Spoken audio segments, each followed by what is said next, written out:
أعوذ بالله من الشيطان الرجيم. بسم الله الرحمن الرحيم. الحمد للہ وکفا السلام علی عبادہ الذین اصطفیٰ اما بعد۔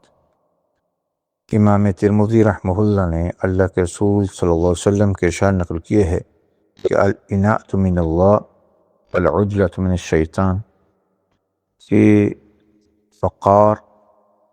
تحمل یہ اللہ کی پسندیدہ صفت ہے، جبکہ عجلت شیطانی خیال اور شیطان کو پسند کرنے والی عادت ہے۔ نبی علیہ الصلاۃ والسلام کو اللہ نے جوامع الکلم کی نعمت سے نوازا کہ ایک چھوٹے سے جملے میں آپ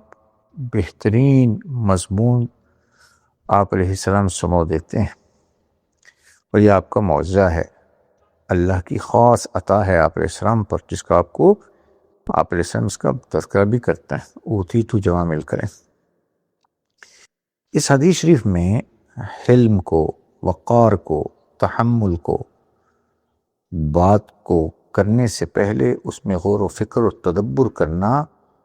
یہ معقول عقلی بھی ہے اور شرعی بھی ہے۔ شریعت کی منشا یہ ہے کہ انسان عمل کرنے سے پہلے اس کے انجام عواقب پر غور کرے، اور پھر اللہ پر جب انسان عمل کا ارادہ کر لے، فَإِذَا عَزَمْتَ فَتَوَكَّلْ عَلَى اللَّهِ، اور یہ چیز اللہ کو پسند ہے کہ ایسی صورت میں مشورہ کرنے کی سنت پر بھی عمل ہوتا ہے، اللہ کو حکم بھی ہے مشورہ کرنا، اور اس میں غور و تدبر کی بھی نعمت اور شریعت کی منشا ہے کہ انسان غور و تدبر کرے، اپنی عقل کی نعمت کو استعمال کرے، اہل عقل سے، اہل علم سے، اس فن کے ماہر لوگوں سے مشورہ لے، اور کوئی کام بھی کرنے میں ایسا کام جس کی طرف سے شریعت نے جلدی کا حکم نہیں دیا، مثلا توبہ کرنے کے لیے تو جلدی کا حکم ہے، نماز اول وقت میں یا نماز کا وقت ہونے کے بعد جلدی کا حکم ہے، نیک صالح بچی کے لیے یا بچے کے لیے جوڑ کا رشتہ مل جائے تو جلدی کا حکم ہے۔ لیکن جہاں پر شریعت نے جلدی کا حکم نہیں دیا،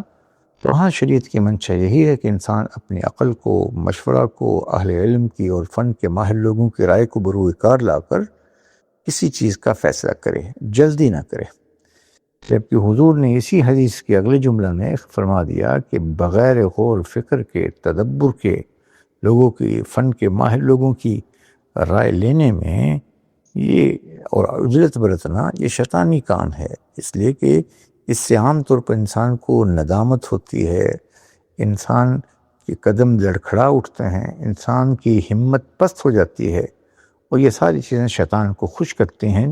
اور لہٰذا شیطان اسی چیز پر ابھارتا ہے کہ انسان ہمدردی، برداشت، تحمل، حلم اور وقار کے راستے کو چھوڑے اور عجلت پسندی کی طرف چلے، جلد بازی کو پیش میں لائے اور پیش عمل بنائے، تاکہ انسان سے غلطیاں ہوں، خطائیں ہوں، تاکہ اس سے پھر انسان جو ہے کم ہمت ہو جائے۔ اللہ ہم سب کو نبی علیہ السلام کی سنت پر عمل کر شریعت کے ہر مسئلے کو دین کی منشا کے عین موافق اپنانے کی توفیق عنایت فرمائے۔